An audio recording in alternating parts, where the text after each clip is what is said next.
सांगली हादरली. कृष्णा घाट परिसरात 20 वर्ष तरुणाची निर्घृण हत्या. सांगली शहरातील कृष्णा घाट परिसरात 20 वर्ष तरुणाची निर्घृण हत्या झाल्याची धक्कादायक घटना समोर आली आहे. या घटनेमुळे परिसरात भीतीचं आणि खळबळीचं वातावरण निर्माण झालं आहे.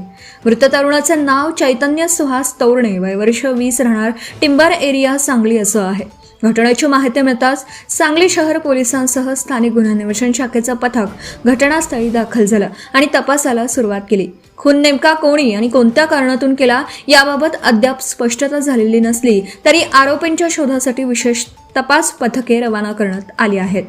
घटनास्थळी पोलीस अधीक्षक तुषार दोशी, अपर पोलीस अधीक्षक कल्पना बारावकर, उपविभागीय पोलीस अधिकारी संदीप भागवत, LCBचे पोलीस निरीक्षक संजीव झाडे आणि सांगली शहर पोलीस निरीक्षक अरुण सुगावकर यांच्यासह वरिष्ठ अधिकाऱ्यांनी भेट देऊन पाहणी केली. या प्रकरणाचा अधिक तपास युद्ध पातळीवर सुरू असून आरोपींना लवकरच अटक केली जाईल असा विश्वास पोलिसांनी व्यक्त केला आहे.